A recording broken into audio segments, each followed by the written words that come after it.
everybody, and welcome to the Paranormal Portal. I'm your host, Brent Thomas. Thank you so much for joining us today. We've got an epic show ahead, but just remember, if any of you have experiences you'd like to share, I'd love to hear from you. You can either email me at paranormalportalradio@gmail.com or head over to paranormalportal.net and scroll down and find the button that says Interview Me, and that'll allow you to look at a calendar of possible times and dates and find a date that works for you. Love to hear your stories, so definitely get in touch with me.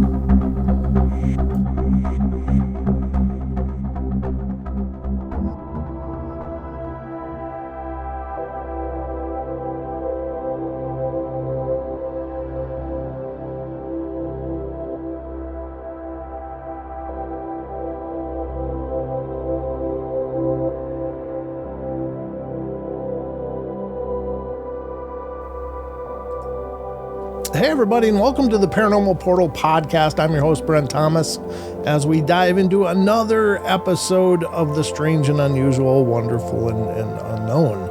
And I am being rejoined by a wonderful guest that's been on the show once before. And I'm speaking of author Shrader Hill, who is here to discuss her work and some upcoming works that she's got going on. She's got 5 books available on Amazon right now for purchase, so definitely check her out. Look to the description for more information about those and where to find them. And we're going to be talking about It's Not Goodbye, Signs from Beyond. And she's got a sequel to that book coming up, and It's Not Goodbye, More Signs from Beyond. And we're also going to be talking about near-death experiences in a book that she's written and will be forthcoming called Death's Doorstep, Near-Death Experiences, Angel Warnings, and Spirit Warnings. So without further delay, let's get right to it. Sin, welcome to the show. Thanks for coming back. Thank you for having me back. I've been looking forward to it.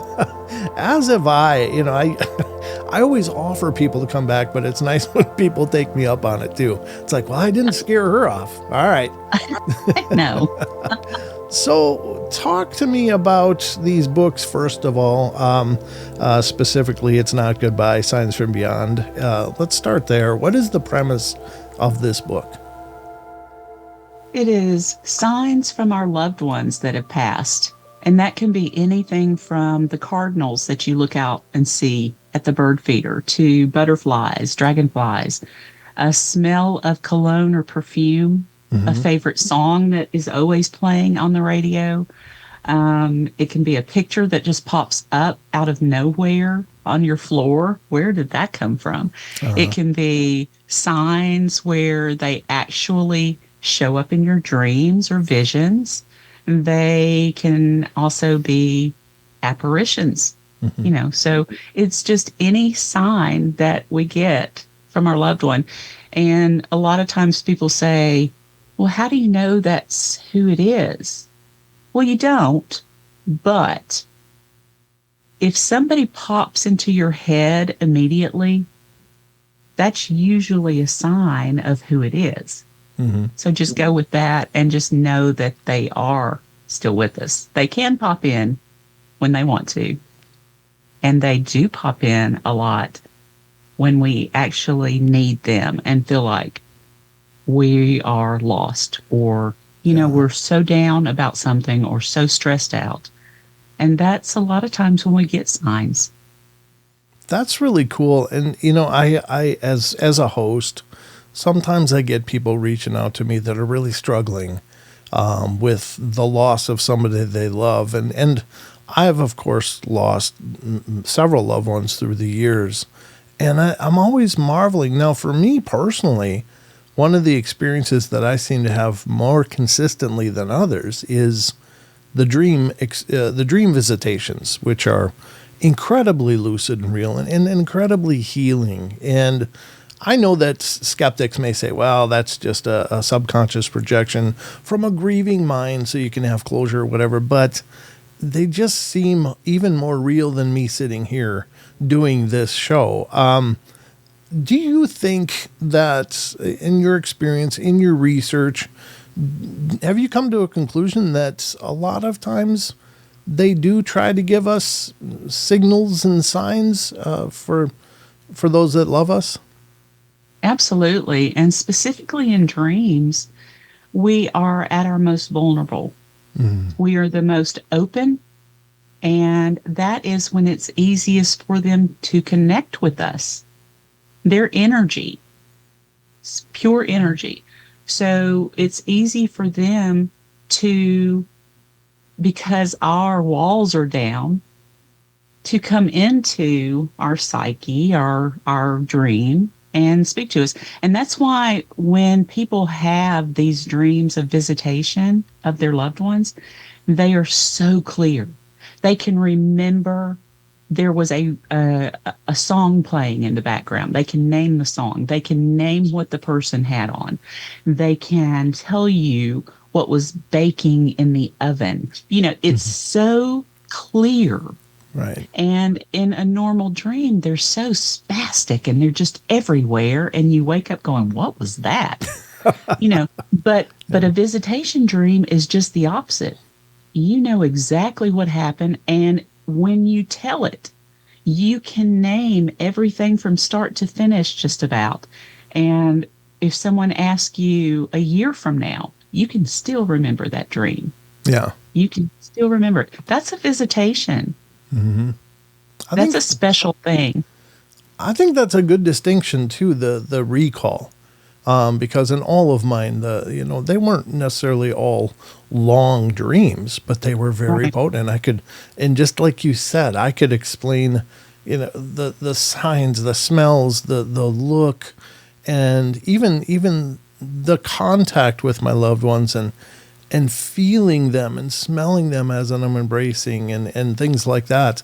Such powerful things. And you're right, with normal dreams, they kind of just fade. You might remember parts or details, even nightmares, as powerful as those can be. Generally speaking, they fade over time. But these experiences for me are as if they happened 5 minutes ago. I mean, they're just that visceral. And they stay with you that way. Yeah. So my sister has had 2 extremely clear vision dreams of her son. We lost my nephew, and I can get into that. But her dreams are so crystal clear that she can tell you exactly from start to finish on both of those. Wow. So it's just amazing how that happens. And then, if you're having just a normal dream, it might be somebody riding a motorcycle with a monkey on the back, and all of a sudden you're in Patagonia and the sky is purple, and it's just our dreams are strange, right? But not visions and visitation dreams. Those aren't strange. They might appear differently. She had one particular dream where Wyatt showed up. She knew it was him by the feeling, but instead of where his earthly face was, it was a giant quartz crystal with points coming out. And she said the colors that coming out of the prisms of the quartz, it was, she said, I can't even describe the colors. They were so intense and so more powerful than the color we see around us. And it was just shining through him. And she said he was just standing there with his hand behind his back. And she said, I was afraid to move because I didn't want him to leave me. Oh. And so she had woken up to this vision, and he was at the foot of her bed.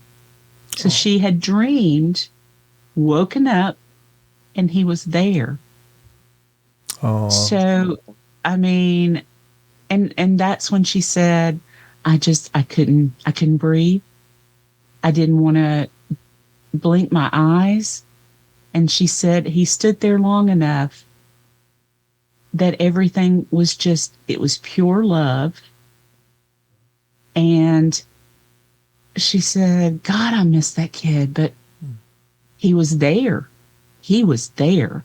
And she said when the vision was fading, he started fading from the bottom up. Mm-hmm. And just gradually went away. And then there was a pinpoint of light and it disappeared. Wow. So that's like a double impact. Not only did she have that in her sleeping state or, maybe an altered state of some kind. Right. I don't think it was sleeping, but then to wake up and see it too, it's just like, well, that's real, Yeah. Wow. Yeah. I can't ever say that I've had that experience, but must have been so powerful. So you never know if you're going to see them like you remember them. Mm. Or if they're showing you a new version of themselves. Oh, right. But the thing is, you know who it is from the love emanating from them. Right. It's she knew exactly who it was. That is so powerful. Yeah. Wow. Right. Now I started writing back in 2018 of ghost stories and my investigations, and so I was writing scary stories and hauntings and all that kind of stuff. And then when I finished my third book, it was about EVPs. So you can actually go on elkvalleyparanormal.com. There's a drop-down menu for They're Speaking, Are You Listening? And if you got that third book, you can read the book and then go to the website and listen to all the EVPs that I talk about in the book, and there's over 100. Mm-hmm. So that's the kind of stuff I was writing. And then God kind of put it in my lap, you need to write a book about signs. And I didn't have a lot of stories about signs. I didn't. And so I thought about it. My mom had seen my dad look down at Wyatt when he was a baby. She had heard him taking a shower, and something else similar to that, just a sound of Dad being there. She had heard her mother, my grandmother, in the kitchen walking around. The kitchen was my grandmother's domain. Mm-hmm. You did not mess up her kitchen. So, and we all lived together. So Mom could hear her walking in the kitchen once in a while. But other than that, she had no experiences until she fell one night and my grandmother appeared to her. Mom, when she fell, she broke her wrist, but didn't really know that at the time because she hit her head so hard. And she said the sound she heard when she hit her head on the pavement, she knew she was dying. Oh. And so we didn't know this until later. She didn't tell us this until later. We found out she had broken her wrist, and they took her to the emergency room. Afterwards, Mom said, I saw Mother. And I said, you did? She said, yeah. She was standing there in a white gown, and she shook her head at me. And I said, telling you what? That it wasn't my time. Oh. And I said, oh, so you thought you were dying? She said, oh, yes. The sound I heard when I hit my head, I knew I was dying. Oh. And so it must have been just a really scary something. I don't know. But that was the year after we lost Wyatt. No, excuse me. That was the year before we lost Wyatt. So Wyatt had been with us that night. He came, of course, running out to his grandmother, but we got Mom to the emergency room and taken care of. And she told me that story later. So I had that story, but I didn't have anything else. Yeah. And so I sent feelers out all over Facebook and said, I'm looking for signs of our loved ones, near death experiences, visions and dreams, cologne smells, cigar smells, cigarette smells, anything that you think is a sign of your loved one, whether it be a bird you see, or if you're looking for something and can't find it, you've looked everywhere and you turn back around and there it is, out of nowhere. So give me your stories if you'd like for me to include them. I got stories from all over the country. Oh, and fantastic. Even one from England came in. And the one from England was about her grandfather dying. And before he died, he begged her to take his cat because she was the only one that the cat would come up to. And she said, of course I will. Just a few months later, the cat died of the same thing her grandfather did. Oh, wow. It was like a stomach cancer. And so they both died within a few months of each other. And her grandfather had come back once in a while to see, check in. But she didn't really know how much. The cat she knew was coming back. And then she went to see a medium and had not said anything. And the medium said, you have a male spirit around you and an animal, and named one other one that I can't remember who the third one was for her. But she said, I think I know who they are. And especially the animal. She said, what is it? And the medium said, it's a cat. And she said, and I think this might be a fatherly figure, maybe a grandfather.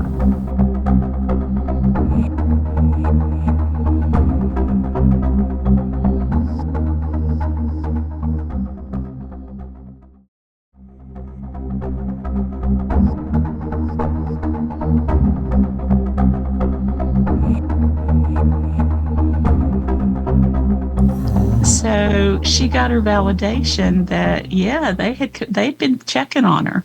They were checking in on her. So it's kind of, you think you know who's visiting you, and then you get a little confirmation from somebody not related.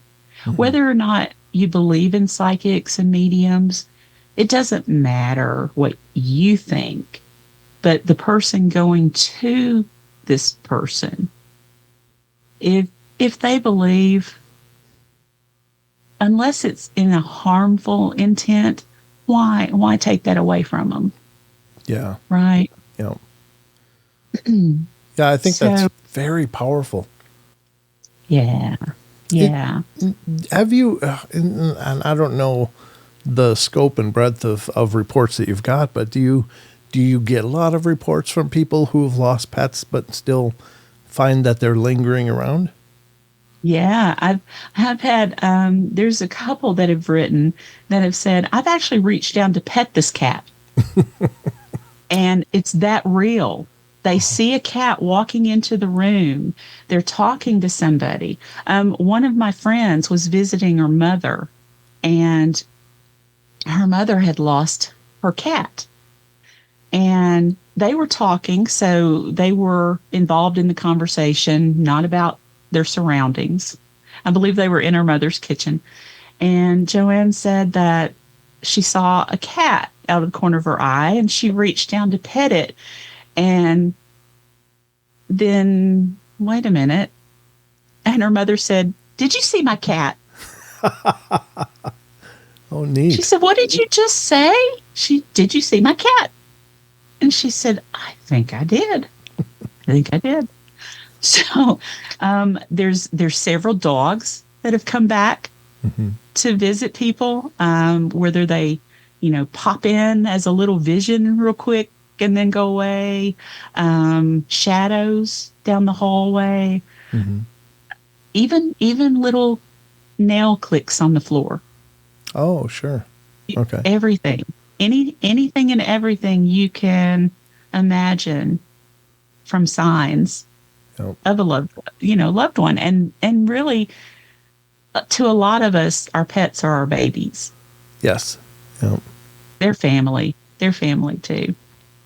That's really So, cool. My mom had what was it, a Maltese, a little white dog named Tucker, and it had this ritual every night. And I've shared this before on the show, but at the risk of being redundant, I'll share it again. But she, every night there was this ritual where the dog would jump up on her bed, and this is while it was alive, and then for some reason it was very particular about how it laid down on the bed and then would sleep with her. But it would jump up and then kind of do like the poop tour, when a dog's going to poop and how they go, yeah. they go everywhere and find just the right spot. Well, that's how this dog would choose its place to lie down. It would do these loops and loops and then suddenly plop. And it passed away, unfortunately, due to some kind of blood disease or whatever. And it broke my mom and dad's heart. They both loved this dog dearly, but it always slept with my mom.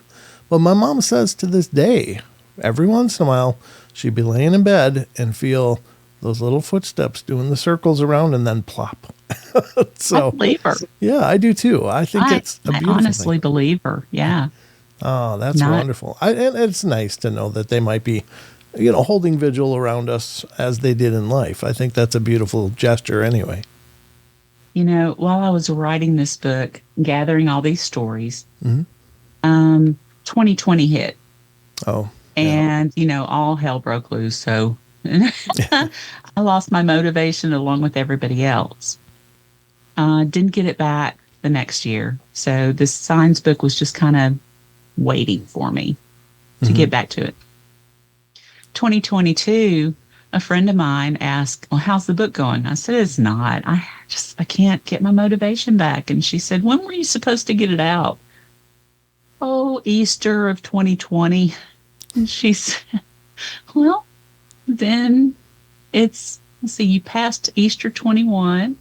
Now it's a month away from Easter 22. Why don't you go ahead and get that thing out? And I said, I know. I need to get it started. I will. I'm going to get started on it when I get back home. And I did.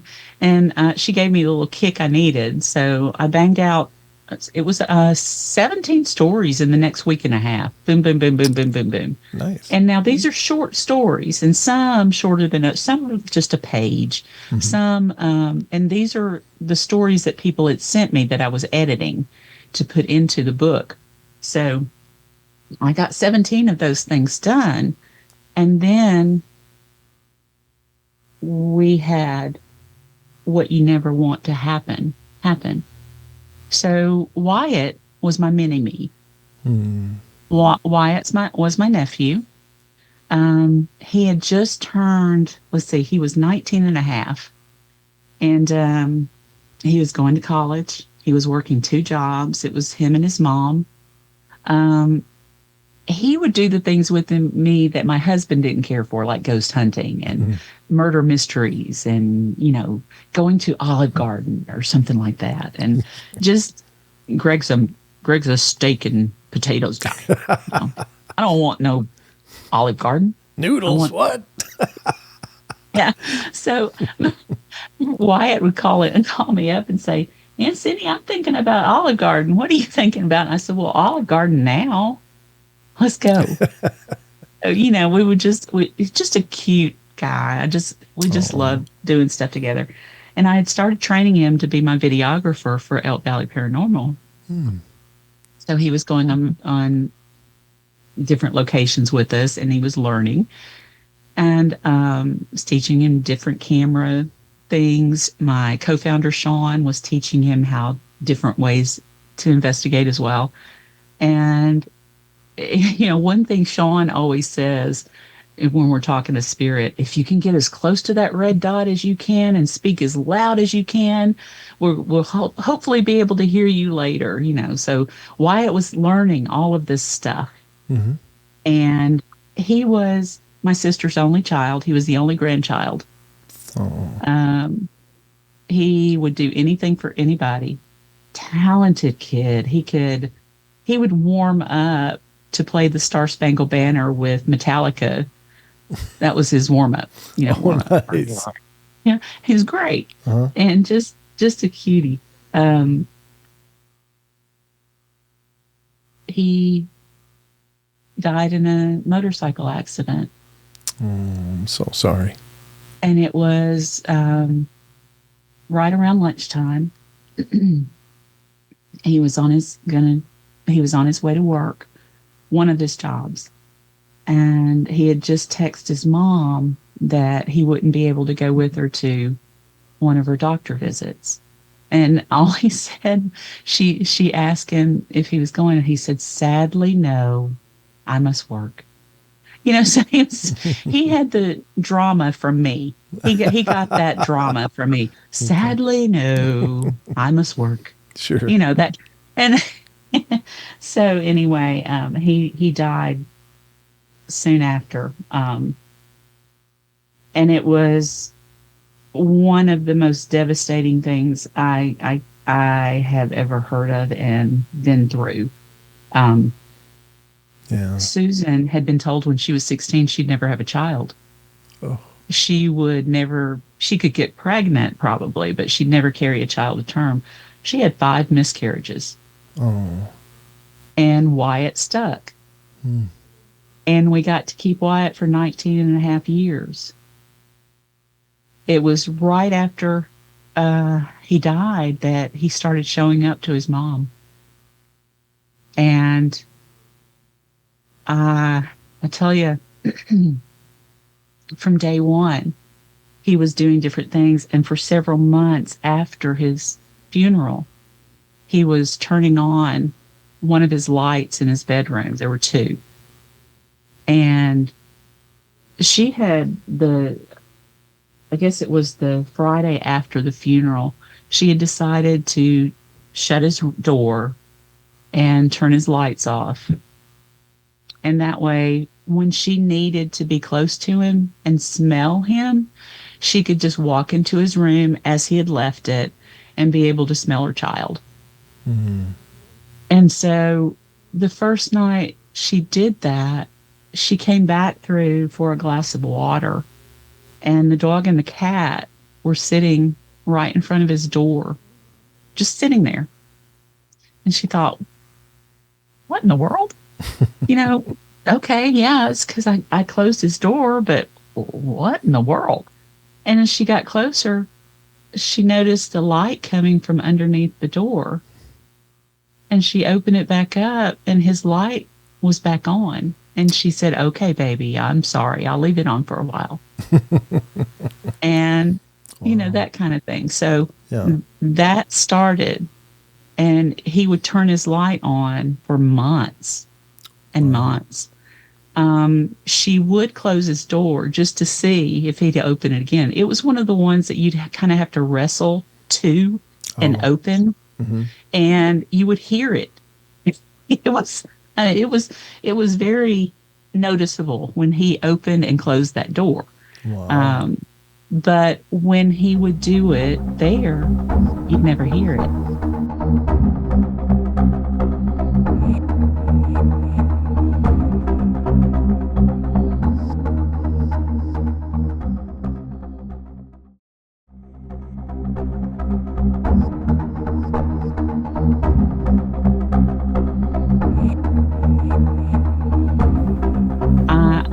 I wanted him to do it for me. Yeah. And I was over visiting my sister, and she had closed the door hoping that he would open it for me.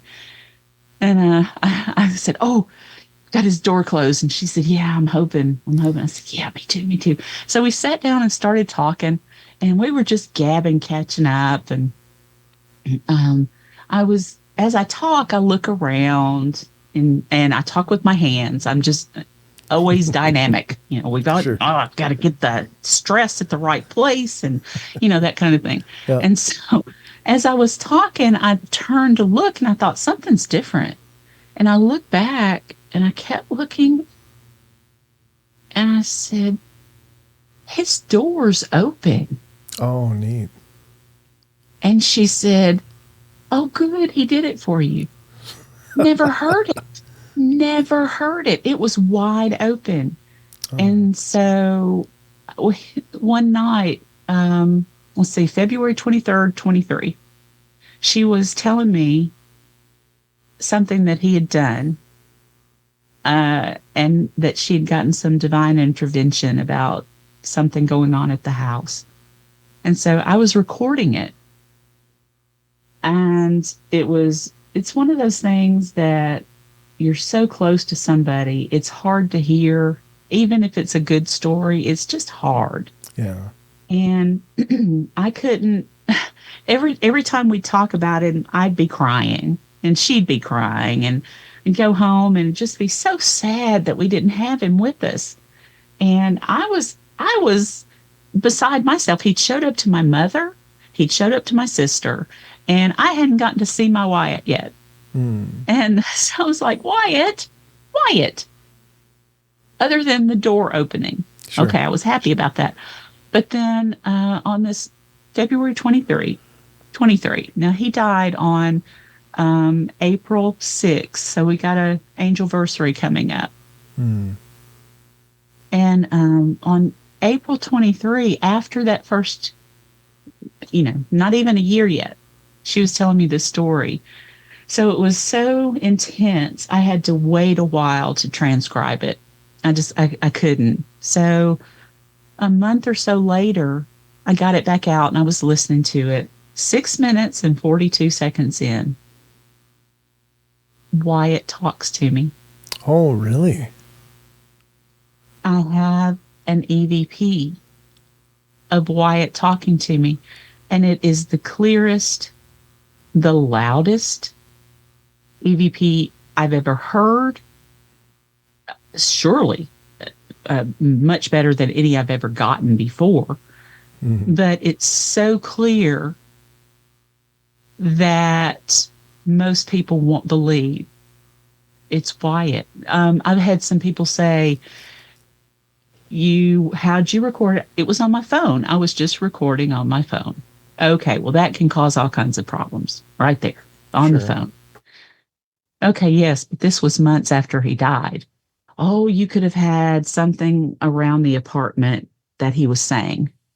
No, it was just my sister and I talking. We had the television on mute. The dog and the cat were asleep. And there was nothing else. It was just my sister talking and me recording. And Wyatt talked to us. Do you mind if I ask what he said? Would you like to hear it to see if you can tell? Yeah, I'd love to, actually, if you don't mind. It'd take me just a second to find it. No, that's perfectly wonderful. When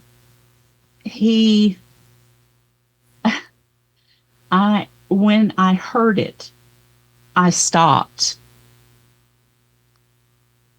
And did I hear that? And I rewound it and I listened and oh my God, that's my baby. Oh my God, that's my baby. And I went and banged on the bathroom door because my husband had just gone in to take a shower, and I banged and I said, "Are you in the shower yet?" And he opened, he said, "No, what's wrong?" And I said, "I need you to come here." He goes, "What's wrong?" I said, "I need you to listen to something." "What's wrong?" I said, just sit down with me. And he said, "You're scaring me." I said, "I need you to listen to something. Just shh." And I played it for him. And he said, "That's Wyatt." Oh, wow. Yeah, that's my baby. Okay, so now that I've talked that up. Sure. I want you to know that Wyatt had listened to everything Sean and I had said. Okay. Mm-hmm.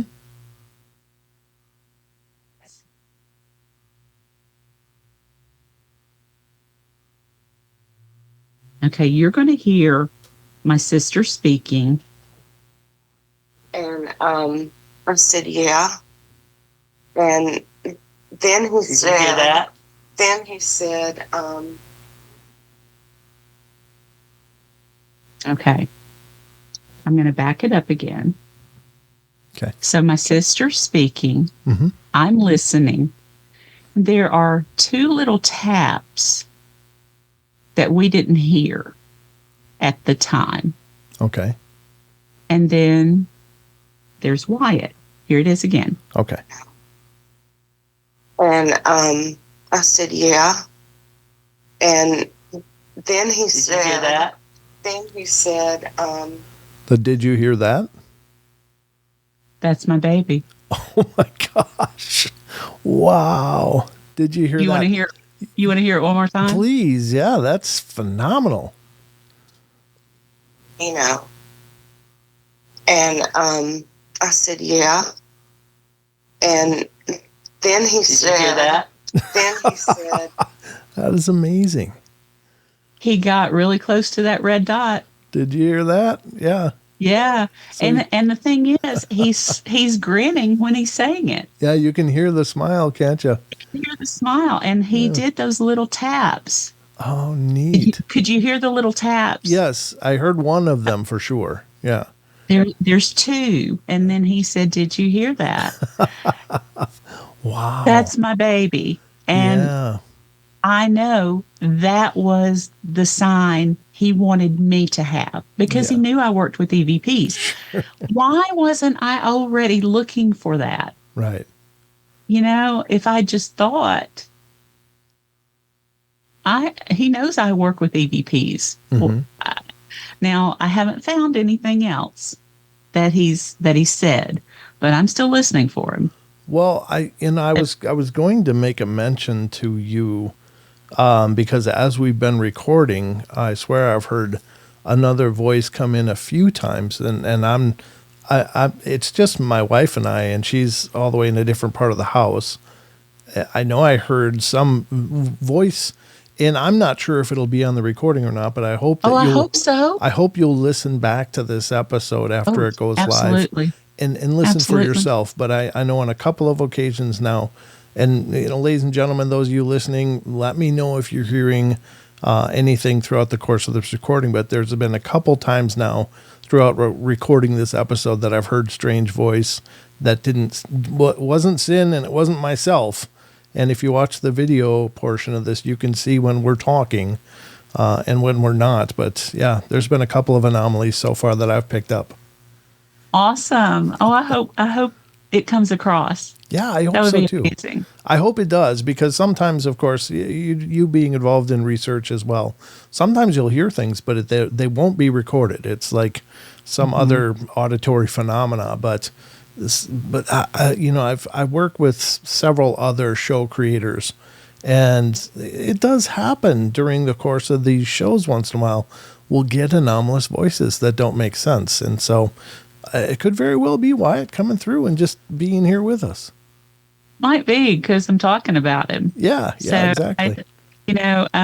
When his grandmother has been going through all of her surgeries lately, I've just, Wyatt, go be with your grandmother if you can. Please go be around her. My friend Mark, he's a psychic medium. He's the one that does the covers on my books and illustrations inside them, and he's my go-to. He's one of my very best friends. But I talked to him right after Mom fell the first time. This was on Christmas Eve. So she had her first surgery on Christmas Eve for her hip.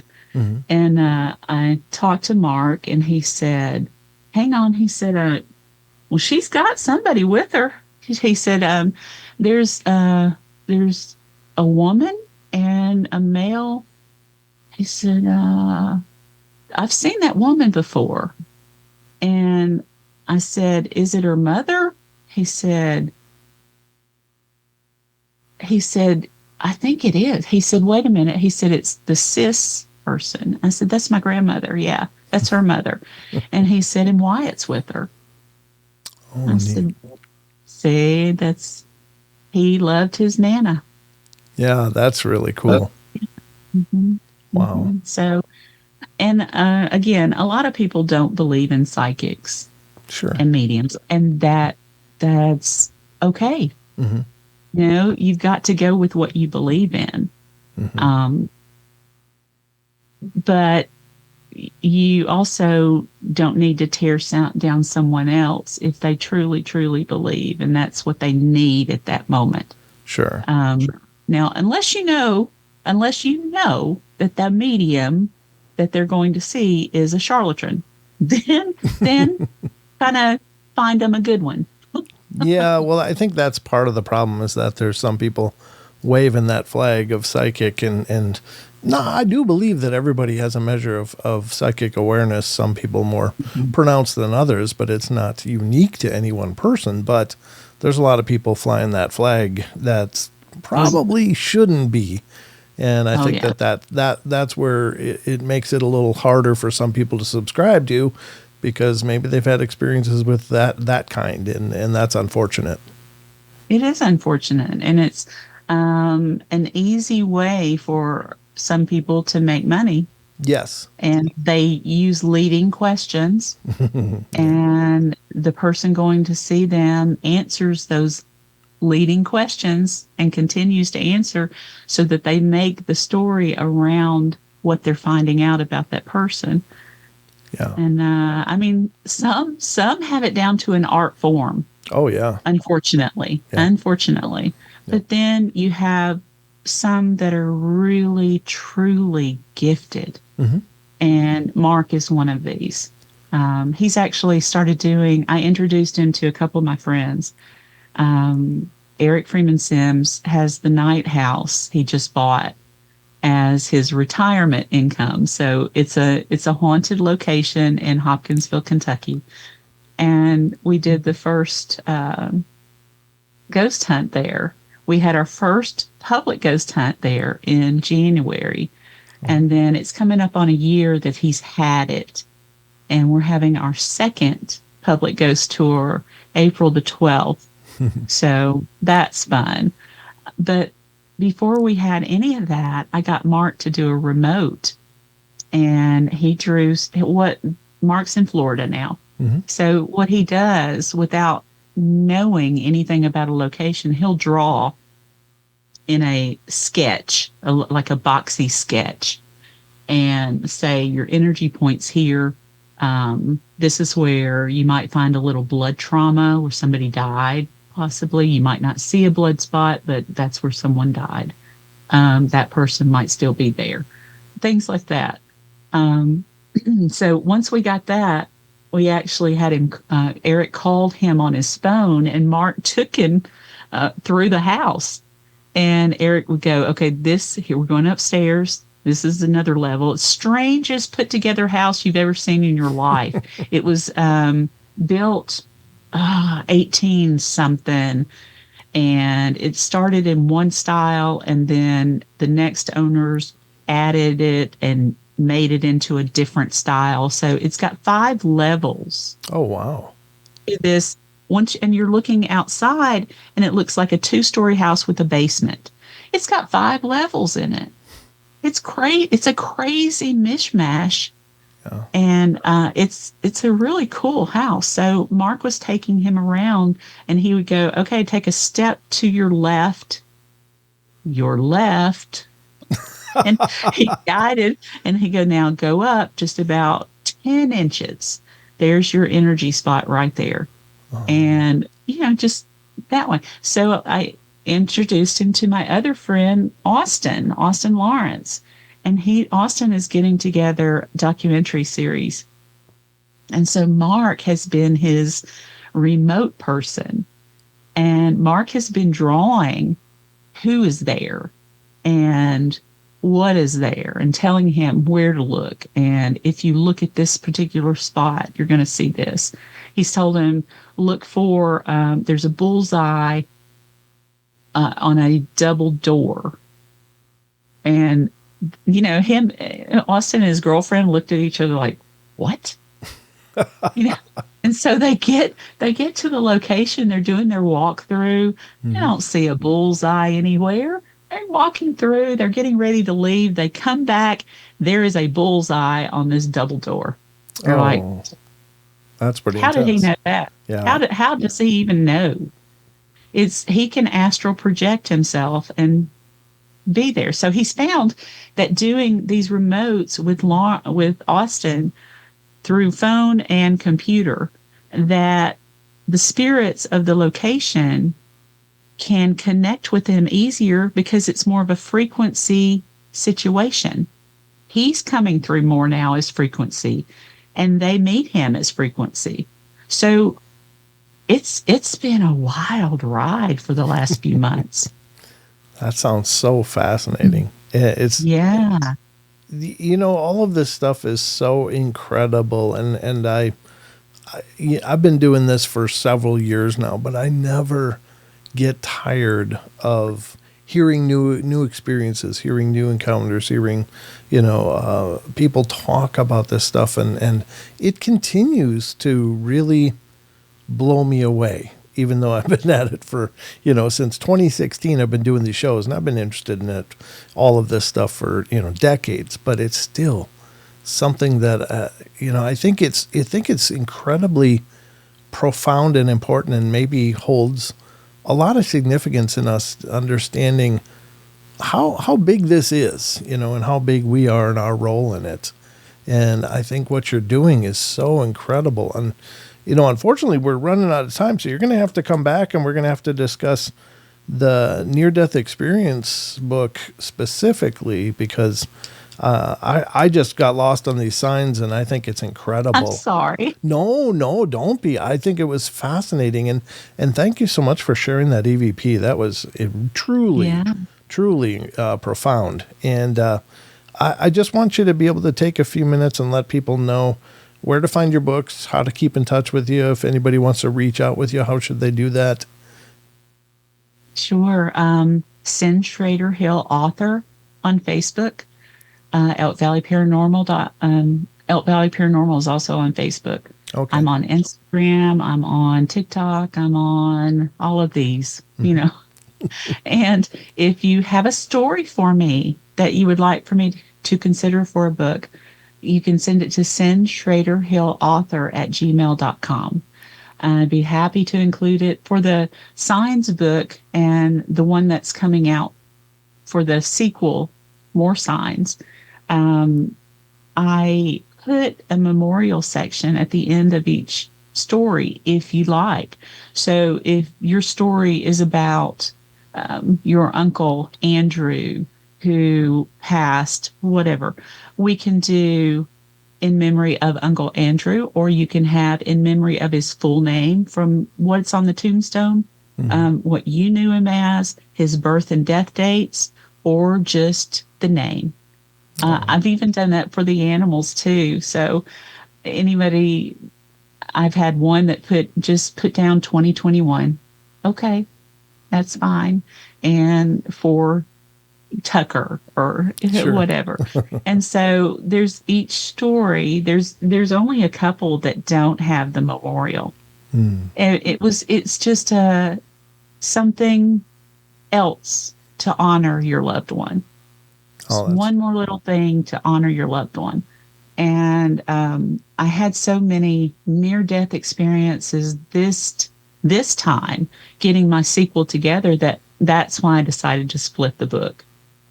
That's why there's a near-death experience, angel warning, angel rescue, spirit warning, and the other signs book, More Signs from Beyond. So that's why we had just too many going on. I had to split it up. Well, that's wonderful. I think they all deserve their own books, honestly, because they're such big and profound things. Where's the best place people can find your books? My books are all on Amazon in paperback and Kindle. There is one in hardback right now. I'm still working on the others, getting them in hardback. But if you have Kindle Unlimited, they're free. Oh, wow. So that's a wonderful thing. Well, there you go. And if you want a signed copy, I'm going to be at some conventions coming up, and I'd love to see you. So just kind of check out my timeline and shoot me a message, ask me questions, tell me your story. If you have any kind of questions for me, be happy to answer. The message I've been getting most for the last, few months now is, I want to write a book. How do I start? Well, I can help you with that too, because I didn't know where to start. Amen. That's really cool. Yeah. So So you'll have to we're all here for each other. Oh, absolutely. You'll have to email me what conferences you're going to be at, because I've been trying to put together a conference circuit for this year of some kind, and I've got a few booked, but it'd be great to appear at the same place where you're going to be and get a chance to meet you. Yeah, I would love to meet you in person. Yeah. So that would be amazing. If you wouldn't mind, just send me an email where you're going to be, and maybe we can make it work. Okay, that sounds good. Well, thank you. I know like cryptids and everything too, right? Yeah, I like it all. I mean, all the strange and unusual. This is my wheelhouse. It's where I'm home. You might think about Goblin Con for October. Is that in Goblin Kentucky? Con is in Kentucky, and they're having their 70th anniversary of the incident this year. So they're celebrating that in August, but in October, they're having a big Paracon. Oh, fantastic. Okay. Yeah. So I'll be at that. I'll be a speaker at that. Looking wonderful. forward to it. So, yeah. Okay. Yeah. Well, Sin, it's been an absolute pleasure once again. Please come back so we can discuss the near-death experience books, near-death experiences, angel warnings, and spirit warnings. I would love to dive into that with you as well. Sounds wonderful. All right. You have a wonderful day, and thanks again. Thank you.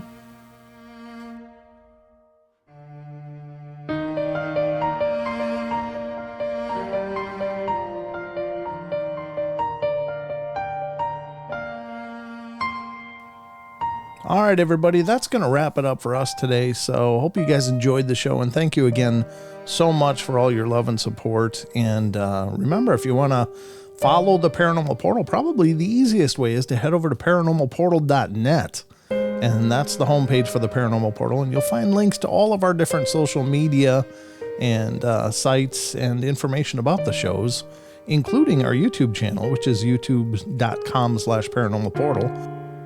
Or just look for Paranormal Portal on Google or whatever search engine, and you'll find links to our social media such as Facebook, Instagram, TikTok, and Twitter. So we're kind of all over the place, and we're spreading as well as we can. But anyway, thank you so much for the love and support.